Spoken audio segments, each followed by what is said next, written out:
How'd you guys like that? Yeah.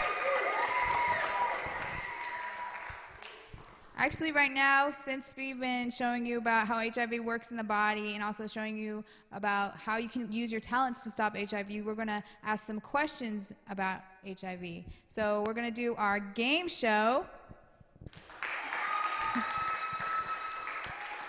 And in this game show, we're going to be having me asking you guys questions, and then you guys can raise your hand and answer it how you think the answer is. So we're also going to have some assistants on the side here acting out the questions for you today. And so are you guys ready for the game show? Yeah! All right, let's start. Sounds like you guys are ready. All right, so let's start with question number 1. Can you receive HIV from casual contact like shaking hands or kissing on the cheek? Yes?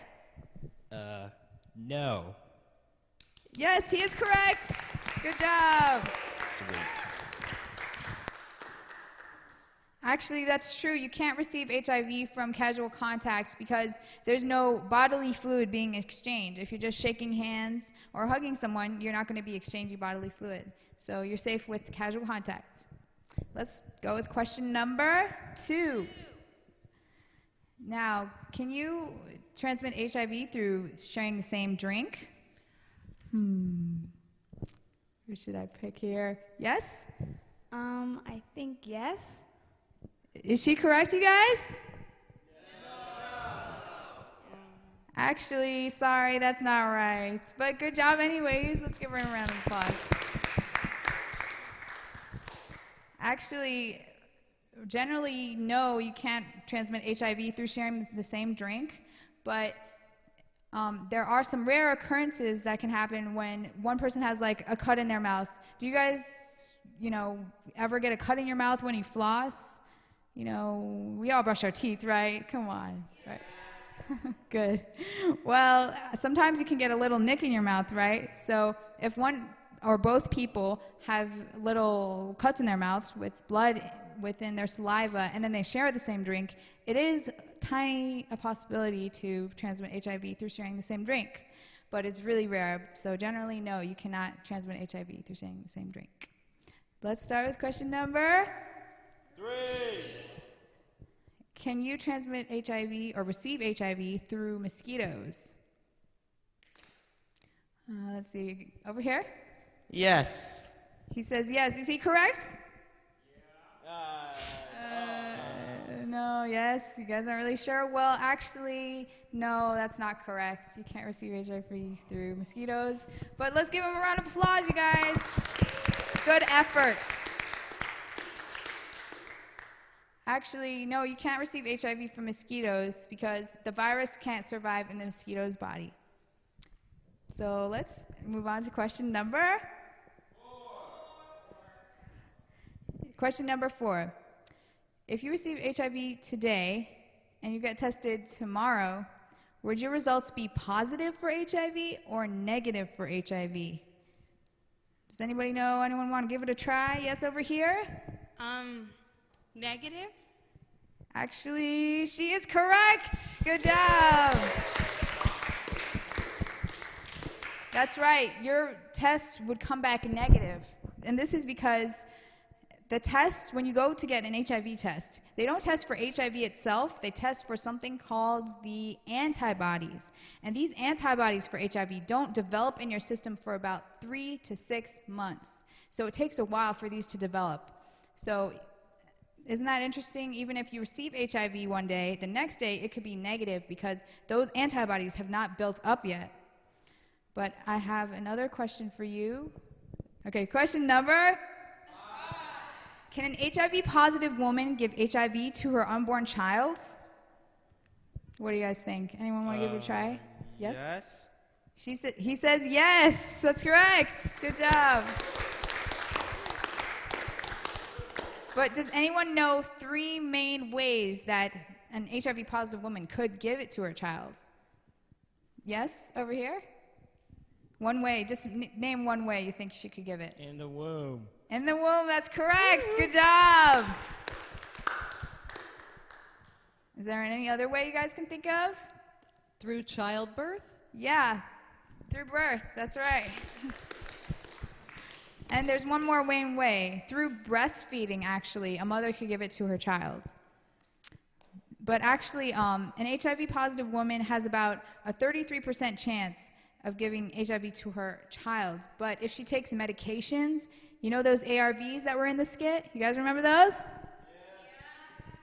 Those ARVs, if she takes those medicines, the percentage can go down to 3%. So 3%, that's less than 33%, right?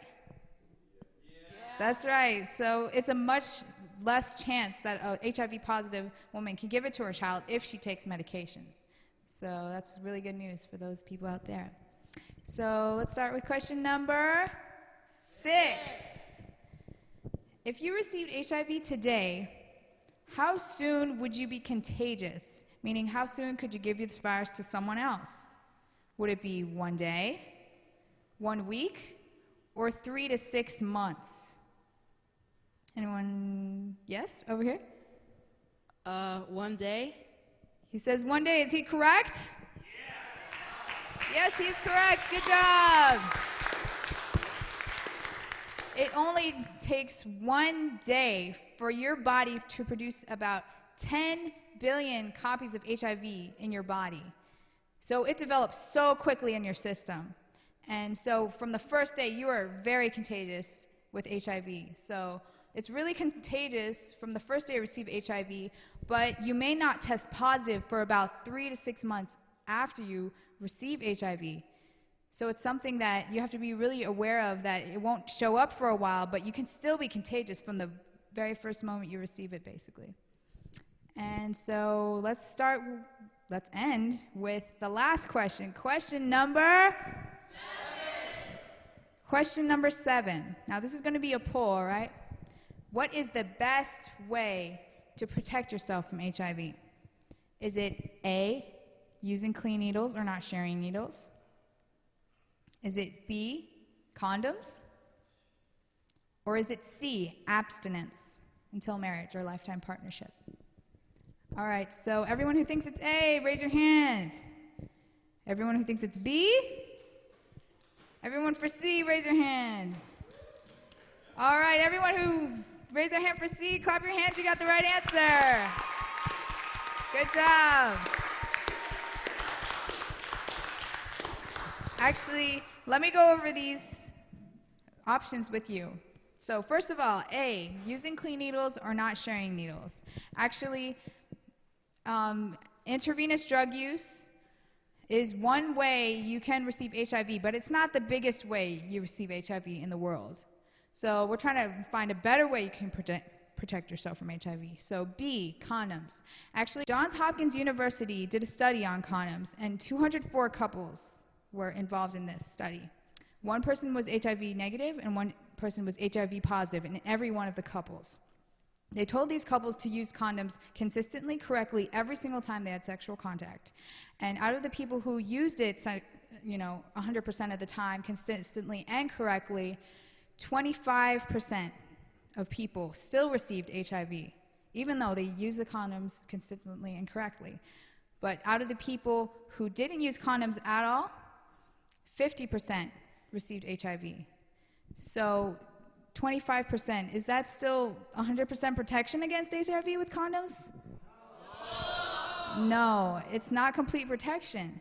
But let's go with C, abstinence. Actually, 95% of people around the world who received HIV, they actually received it through sexual contact. So the best way to protect yourself from receiving HIV would be through abstinence until lifetime partnership or marriage. Because actually, if you choose to be abstinent, you are 100% guaranteed not to receive HIV through sexual contact. I like that percentage right there. Do you guys like that? Yeah! I don't know. I think that's a pretty good percentage right there, and it's pretty guaranteed so that you can protect yourself the best way possible against HIV. So thank you so much for playing the game show. Good job, you guys. Give yourself a round of applause.